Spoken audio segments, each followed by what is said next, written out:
Hello and welcome to Cover 2 TV. It's me, it's Jenno. There's still no Haw. He is not here. I don't know where he is. But we are here for the Week 7 preview show. We've got 4 games and then we're going to take a look at all the other games in the NFL this weekend. So we're going to start off by talking Atlanta, New England, New Orleans, Green Bay, Arizona, Rams and Washington, Philadelphia. Don't know why I used a mix of cities and nicknames, but I just did. I just went for it, and that's absolutely fine, isn't it? So let's kick us off with, let me have a guess. New England hosting the Falcons. Yeah. Why are we talking about these again? Because the Super Bowl rematch that we just watched, that was like the greatest Super Bowl ever. Yeah, it wasn't for me. It went to overtime. It was like the best comeback won, ever. Therefore not the best Super Bowl ever. Would you really care that much if the Falcons won? Yeah, I'd have cared a lot, but it's more down to my hatred for the Patriots than me wanting the Falcons to win. You so sound like an Everton fan. I just want you to know that. And do you know what? I'm a very positive person when it comes to football, but when it comes to American football, I never pick Minnesota to win. I hate every other fucking team. I hate the quarterbacks. I hate everything they stand for. Allow me this, Jenno. Okay, well, you know, as we've been seeing anyway, New England's been garbage all season, and somehow we're still 4-2. The defense is terrible. Luckily enough, Atlanta's offense hasn't looked good, especially late in games. That's disappeared. So I actually have no idea what to expect in this game.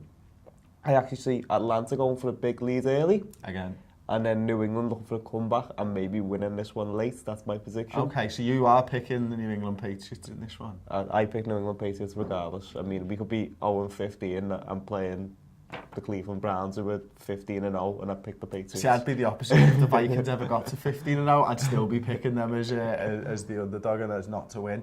But listen, it is a really interesting matchup, isn't it? Obviously, the main talking point is the fact that it is a Super Bowl rerun. You know, the Atlanta Falcons look like this Super Bowl hangover is very much real. Now, I didn't think it was going to be the case, but as the weeks have borne out, you know, there's just no offense in the second half, is there? And they're really struggling to put teams away at the moment. Now, say what you will about the New England Patriots, but they are outscoring teams in the second half because they are coming back to win games. You know, the Jets last weekend, they stopped the attack and they scored the points to win the game. And as long as they've got number 12 under centre, they've always got a chance to win games, haven't they? Yeah, exactly. I mean, we know the difference is with Brady in terms of why he's the best quarterback. It's the mental part of the game where he just has an unbelievable desire to win, and it's hard to figure out. It's hard to measure your desire to win, but it's incredible what it is, and he just has that ability to get locked in and just take over a game like we saw in the Super Bowl. As for the Super Bowl hangover, I think it's a strategy thing. I mean, we mentioned this on our recap show. I think it's because they play so fast, they get gassed very quickly because they haven't got the depth to play as fast. But what I think Atlanta should do is something that the Patriots did when they played Denver after the season after they got destroyed by Denver in the AFC Championship game. Bill Belichick made everyone stand up who didn't play in that game. And it was basically 3/4 of the team. He said, look, we're a different team. This is a different situation. I think Atlanta needed like another realisation of that. Otherwise, you can get the feeling as if they feel it's the same team coming back on them. You can see that crumble happen more. Yeah, and I think because of the way that their games have gone so far this season, if that starts to happen again, you know, they could really fall off a cliff in this game at the Atlanta Falcons. I mean, how did the Falcons win this game, Jenno?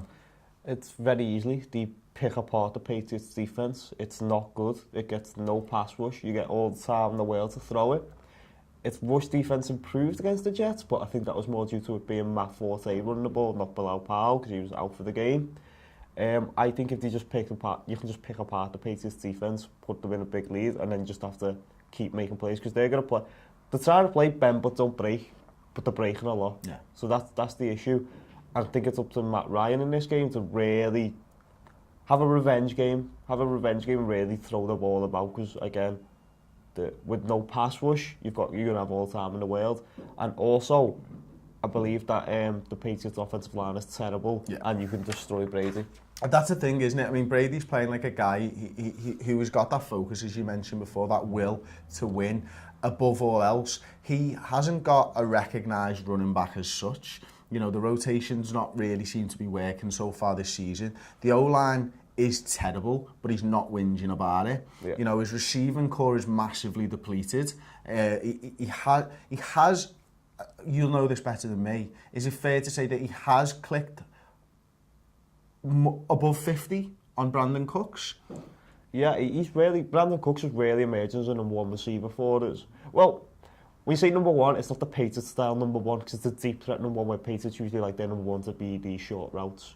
But Brandon Cooks keeps making plays every week to say that's why New England want to give them a first round pick for him. We rarely rated them highly before we got him. Now we've got him, we can see. I mean, there's been talk the last few years that Tom Brady couldn't throw it deep. Yeah, that's gone. That's all gone, because we've seen him throwing it deep constantly now. So I really liked Brandon Cooks and Gronkowski, and then when you got Amendola coming as a 3, it's not as bad. As for the recognised running backs, I think Dion Lewis is going to get a lot more runs. I think he's starting to get back to where he was in 2015. I think we're finding out that James White can't run the ball.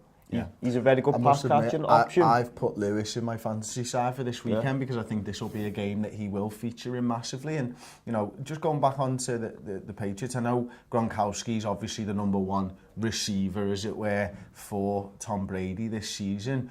But the difficulty with the O-line has meant that he's had to be blocking a lot more, hasn't it? And it's their O-line's so bad that they need that. How do they release him to be in that passing game more? You need to get the run game going, so then you can do play action, you can run out the seam. That's the answer. The answer is, see, Gillisley's not played bad, but the problem is he doesn't have the explosive plays like a little Garrett Blunt has. Like Gillisley, he seems to get those 4 yards consistently. But he never breaks away for a big, like, he hasn't had a run over. That's the O-line again, though, isn't it? He hasn't actually had a run past 8 yards this season. Dion Lewis is the only person in the Patriots to go over 10 yards, and he's done it twice. And that's how bad. So our running game's been very mediocre. It kind of reminds me when we had Ben Jarvis Greenhouse, it's been that style. So what we need to do is try and establish a bit of a run game so that the play action works. So then that's when you get Gronk on like delay come out, and then he's the end zone threat, which no one can stop him. Yeah, exactly. Okay. So for the picks, then you have obviously gone for the New England Patriots. Yeah. I think the Atlanta Falcons step up in this game and beat the New England Patriots in their own backyard. Everyone else has. Yeah. Really? I'm surprised about that. Our 2 losses have been at home. Yeah, okay. Yeah. Well, we'll move it on then. We've got the New Orleans Saints travelling to the Green Bay Packers. Listen, we've got to talk more about Green Bay Packers. I mean, the Aaron Rodgers injury, he's going to be out for the season. How they turn this around now and get this into a positive, I don't know. You know, I was listening to the Dave Damashek football programme, and, you know, the backup quarterback there, Huntley, he's a well-liked guy in that locker room. You know, he's been in the system a long time, hasn't he? It's down to Mike McCarthy to game plan this one, isn't it? If they need to win, if they want to win this game, and if they will win this game, it's going to be down to the game plan for me. Yeah, see, they had people look to trade for Huntley during the draft, and Green Bay had none of it. They really like him. They believe he can run their system. And usually you'd be saying going against the Saints is the perfect time for a backup quarterback because the Saints' defense is garbage. Except last week we just saw a lot of good defensive play from the Saints, and it was mad. I mean, we done the stat where they scored 21 points and conceded 24. Like, it was just a bizarro Saints team. So it's going to be in the game plan. Mike McCarthy has to do what Josh McDaniels did when Jimmy Garoppolo came in and create a game plan that suits him, because Aaron Rodgers' ability to throw on the run and the way he rainbows a passing to that back shoulder is second to none. That throw he does. You don't think Brett Hundley's going to be able to do that. So you need to try and get the running game working with Aaron, is it Jones? Not 100% sure. Sorry.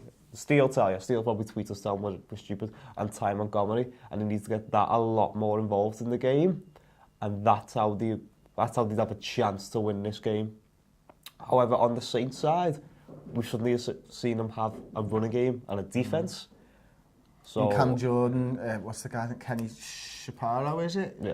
I mean, they've stepped up over the last couple of weeks as well for the Saints. I mean, you know, for me, one of the things that stood out and I never mentioned actually from the Vikings game is that Huntley was only 3 of 13 when pressured. Yeah. And that will be the key to this game. You know, the New Orleans Saints will have seen that tape of him and they will be looking to pressure the quarterback at all, like, you know, more often than not, I would guess. And I think if they do that, Huntley will continue to be targeted in that manner until he can prove that he can handle the pass rush. Yeah, and we've been saying about Green Bay's offensive lines had a few injuries. They were actually all back for the Vikings. And I think a couple of them actually went down in that game. And Cam Jordan's been brilliant this year. Even when the Patriots whipped them, Cam Jordan was a game changer. So he's going to have a big impact. I think they're going to see a lot of exotic blitz packages. I think you're going to see some of Vaccaro coming down from safety to blitz. I think that's how they're going to play. They're going to give him nothing. They're going to look to not give Huntley anything short. They're going to put everything in front of them and then look to do blitzing from everywhere. I think that's how the Saints are going to approach this game. As for the offense, I just think Packers got a good defense, especially a run defense, but I can't see anything past the Saints victory. I think they're going to run all over the place. And obviously Drew Brees, you know, you got Michael Thomas had a bit of a quiet game, but I think he'll show a lot more this game. And then Ted Ginn's obviously the burner that when he catches it, it's good. Yeah. But that's it. I mean, you know, the way that they got Ingram and Kamara working in the last game, you know, you used the phrase I'd never heard before, addition through subtraction, was it, yeah. He said? When you said that, what the fucking hell is he going on about here? But as you explained it through, I was like, okay, no, that actually makes perfect sense. And they need to continue that. They need to continue to be able to run the ball because it just opens up all those other little trick plays and stuff like that. And the end of rounds, even the flea flickers that, you know, Sean Payton's offense is known for and has been known for a number of years now. And, you know, for me, again, just like you, I can't see past a Saints victory. Now look, I'm surprised because the Saints are usually your 7-9 every year, but now they're looking a little bit feisty, looking like there's a path for them to the playoffs. Yeah, that's it. Okay, well, we'll move it on then. We've got the Cardinals at the Rams. Cardinals is an interesting one again, really, isn't it? I mean, you know, you've got Peterson, you've got Larry Fitzgerald, you've got Carson Palmer there. I don't know what they're calling it. I'm sure there's a name for this now, but whatever, it's probably the 3 old guys. But they really stepped it up in the last game, and if they can continue to keep Peterson getting yards on the ground and he can continue to get through those holes, and if he can do it for longer in the game than he did in the last one, the Cardinals are going to be tough to beat. They are, and that's why, I mean, I was one who was willing to put a fork in the Cardinals and all those players. Last week it looked like I was wrong, but I did notice that Peterson was getting to the secondary with ease through that offensive line, and that thought had a lot to do with Tampa Bay's defense. Mm-hmm. So I think we want to see now, is he going to get past Aaron Donald the way he was Jenno McCoy? And Aaron Donald's a freak. Aaron Donald's the best. Probably McCoy though. I know, but I think Aaron Donald's probably the best defensive player in the league now that JJ Watt's down. How do you want to deal with that pressure of him coming up the middle? Because he's going to explode through the offensive line. Will that stop Peterson, or will Peterson be able to show a little more of a turn of pace? As for Fitzgerald, we mentioned the stats where it was 13 passes and 8 of them were to Fitzgerald. Are they going to just double team Fitzgerald and go, you're just not passing it to him? We're going to make John Brown or a couple of the other guys try and beat us. On the Rams side, I mean, Todd Gurley is back looking like the player he was. I thought Tampa did a good job running the ball on Arizona, which has annoyed me in the fact that Tampa, that's 2 weeks where running the ball, they've done it well and then just decided to throw it all over the place anyway. So you're going to see a lot of Todd Gurley. I don't think Arizona's run defence is that great, though it has actually been a better defence than we've been giving it credit, because the offence was that bad until last week. Okay. Who have you picked for in this game? I went for the Rams. I think we're going to see a lot of Todd Gurley. And Peterson, I showed the start of 14 rushes for 101 yards, and then it was the rest of the rushes were only for about 30 odd yards, which I think showed a slowdown. I expect to see that again. Okay. I've gone for the Cardinals. I think that, you know, the worry with Peterson and being able to stop that might be difficult for the Rams. I think Larry Fitzgerald, whether he's in double coverage or not, I think he's that good a football player and his hands are that good that he can still make a difference. The way that the Rams win this game for me is just collapsing that pocket. I mean, Carson Palmer at times this season, you know, the O-line is not doing its job properly in that it is being collapsed into, and there's no clear route for him to step up into. And I think if you can get that main guy, the centre, straight back into Carson Palmer, he's been struggling massively. And that'll be, if the Rams win it, I think that'll be the reason why. Aaron Donald's probably the best at doing that in the league. And I totally agree, because Palmer's not going to do a bootleg. He's not going to, again, people always ask, like, oh, why is the way to beat these quarterbacks just collapse the pocket through the middle? Because unless you're a run-first quarterback, it's the hardest thing to deal with when you have got nowhere to step up into. And that's one of the main reasons why I see the Rams actually winning this game. Okay, then we'll move it on then. We've got the Washington Redskins visiting the Philadelphia Eagles. Before the season started, I would have said this could have been a really, really good ball game. You know, I really rated the Washington Redskins. I think they've done okay. But the Philadelphia Eagles have been fantastic, and I'm going to pick them straight off the bat in this. I think they're going to trounce the Redskins, if I'm honest with you. I've went for the Eagles. I don't think it's going to be trouncing. I think it's going to be a really close game. The Redskins have impressed me. I didn't think they were going to be anything. I thought they had the 6-10 team written all over them.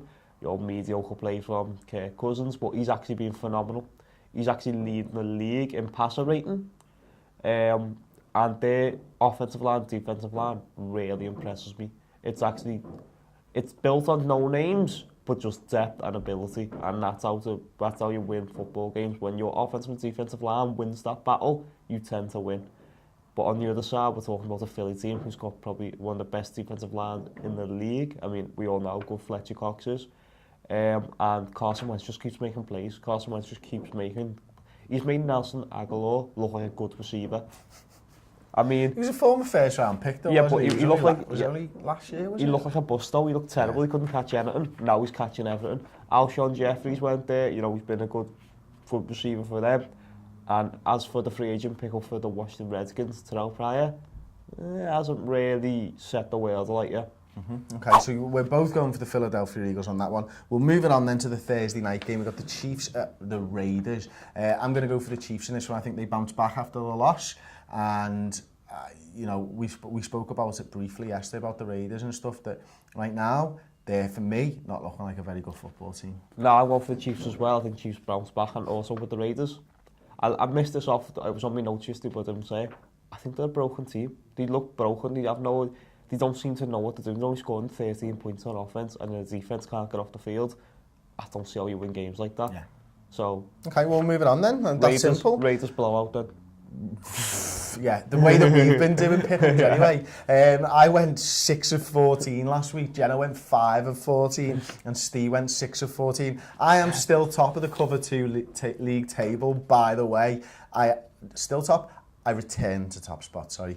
Beating out Harshall, so nah. Yeah, I got 5 right. I've moved up in the league, which tells you how crazy a week that one was. Little shout out though to Phillips, Filipz, who got 80 points last week, was joint top with Thomas Farsley's with 80. So there you go, they're the two guys who did best last week. And you know, I did have a little look around the overall leaderboard, and there were people that were going literally like 13 and 14 last week, and I'm thinking to myself, wow, how have you managed to do that one?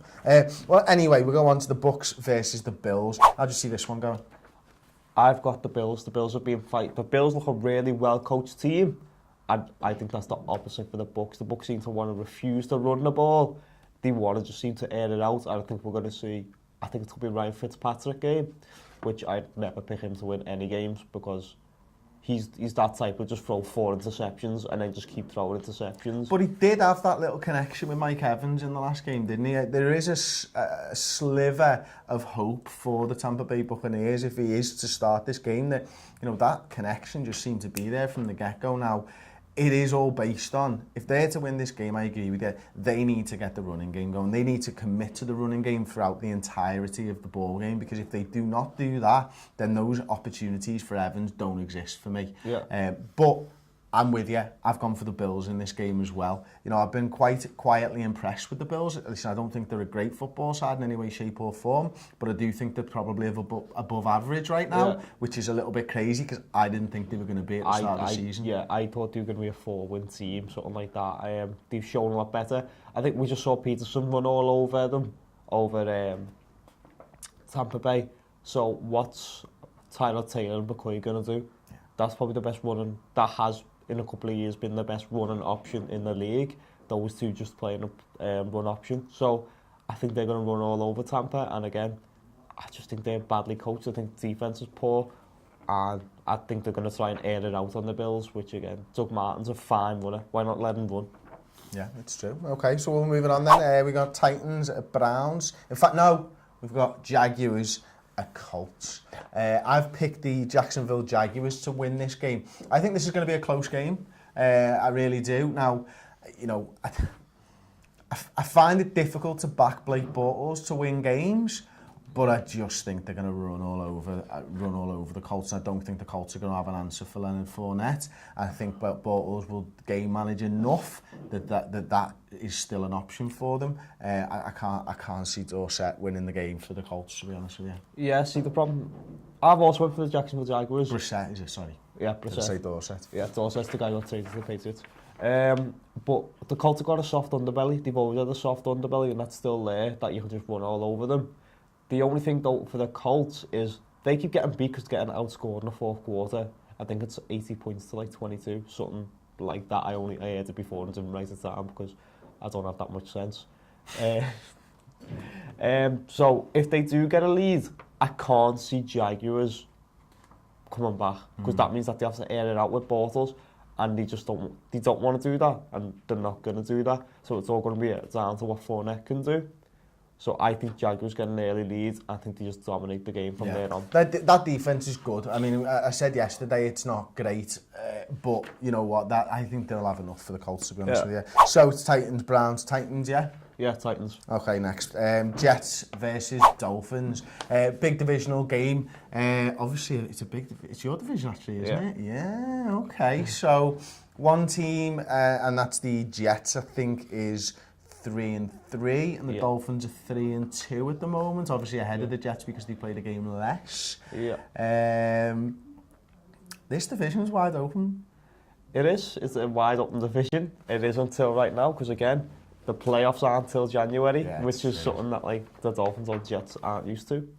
Well, the Dolphins were there last year, but got blown out. I've went for in this game. I've went for the Dolphins. They keep finding ways to win. And I just think Josh McCown finds ways to lose. That's what I think it'll be. I also think the Jets are going to be still a little bit fuming about last week's decision that went against them. I think that they seem the type of team that will just hold that resentment and bitterness. And Miami being at home is why I'm going for Miami. Okay, I am going for it because I think that they're going to get a healthy dose of J.J., to be honest with you, and I don't think that the Jets are going to be able to deal with that. So I am going to start this one off. It's the Ravens at the Vikings, and I'm going to pick the Vikings to win this game. You're going to be gutted? Because I'm picking the Vikings as well. Oh, Jenno. Why, Jenno? Why? Because the Ravens' offense looks terrible. Yes, Jenno. It looks absolute garbage. The defense doesn't look like what I thought it was going to be. The special teams is fine. The special teams does stuff, but outside of that, they're not very good. Flacco's still looking not even like himself, which even when he's himself, he isn't very good. We've been through this before. Exactly. Case Keenum's probably going to be starting for us again at quarterback. I think Adam Thielen's going to have a big game, and I think, you know, Everson Griffin and the rest of the defensive line are just going to take over this game like they have done pretty much all season. I see nothing, but I see Vikings absolutely dominating this game. I think Flacco can't move, and Everson Griffin's going at him, or Harrison Smith's going to come down. Harrison Smith, you've got Rhodes, you've got Waynes. These guys, people are going to get interceptions. Yeah. and there's going to be turnovers, and the Vikings are going to take control of the game because of that, I think, as well. Yeah. So we'll move on then. We've got the Dallas Cowboys beating the San Francisco 49ers, yeah? Yeah. In a close game? No. This is the game that they break the mold, the San Francisco 49ers. They lose by 4 points. Even without Ezekiel Elliott? I still fancy Dallas. Who do you think they'll be starting running back? Do you think it'll be McFadden, or do you think it'll be one of the others? I want to say it's going to be Morris. But I have heard a lot of people say, well, McFadden usually starts when Zeke doesn't. He did last year, didn't he? But I want to say it's going to be Alfred Morris. I think Alfred Morris has showed a lot this season. But I think you're going to get a healthy dose of two of them. I don't think it's going to be one of them gets 50 snaps and one of them gets like... Do you think they could go back... Do you think, that they could go to a bit more of the run-pass option that we saw when Alfred Morris was in the Redskins with RG3? Do you think they'd change the game plan that much, or do you think that O-line's good enough such that you can put Alfred Morris in and say, just do exactly what Ezekiel Elliott was doing? I think you can put that O-line's good enough that you can just put Alfred Morris in. You're not going to get what Zeke gave you, but Zeke wasn't giving you what Zeke gave you this year. I think you can get enough from it, and I think Dak Prescott is good enough to win the game on his own. Yeah, and so we both picked the Dallas Cowboys. Okay, so it's the Seahawks at the Giants. I want to talk a little bit about the Seattle Seahawks because I can very much see them making a strong run into the playoffs now. Now, they've not started very well. They are, over the last few years, that's the way that they've played. I think we're starting to see a few little signs of life, and I'm not sleeping on the Seattle Seahawks this season. I think they can go far. I always think they can go far. The bad start is something that's Seahawks. It's almost like a tradition for them, because as we say, the playoffs are in January, they're not in October. In this game, we all thought the Giants were done. They lose all the wide receivers, and suddenly they have a run game emerges, which just came out of nowhere, which is probably better because I also think Eli Manning can't throw the ball anymore. But I think the Legion of Boom will be able to... the Legion of Boom, I think we're going to get a couple of picks in this game. I think the defensive line of Bennett and Averill are going to be able to stop the Giants. I can't see anything but a Seahawks win. And I don't think it's going to be a blowout. I just think it's going to be when Russell Wilson does not know game, and then suddenly just has that one drive. Yeah. Or that and two that's drives, what he's been doing. And it's mad, isn't it? What do you think that could be? Do you think that's a mentality thing? Do you think,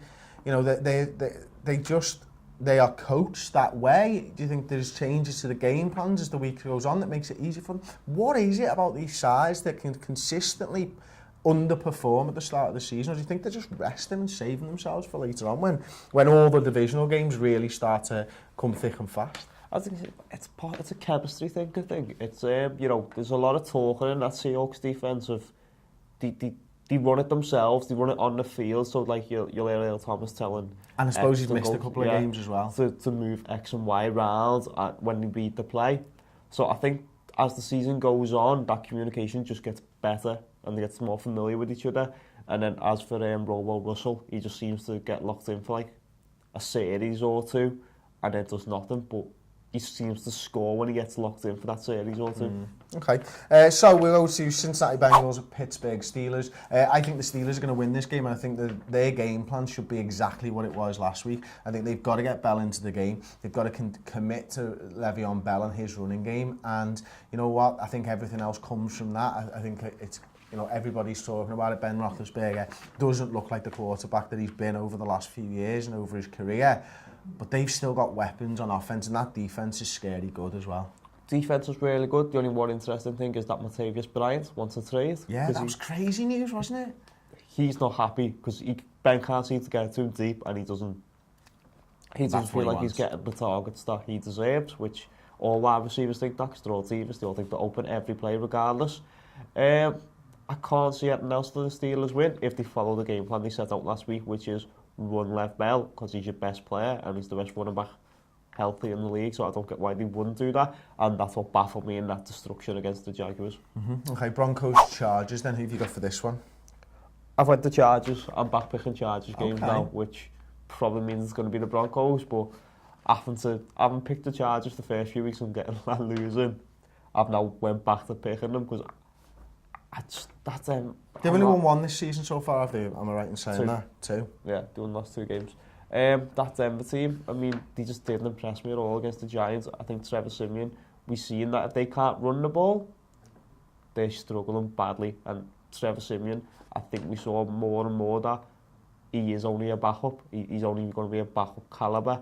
I think we're going to see that in the next couple of years, him drop back down to being a backup. Okay. I have picked the Broncos because I think the defence turns up this week. I think they had a week off last week and they're all reinvigorated and they come back in and they take over this ball game, and Trevor Siemian does enough to get a few points over the line over the Chargers.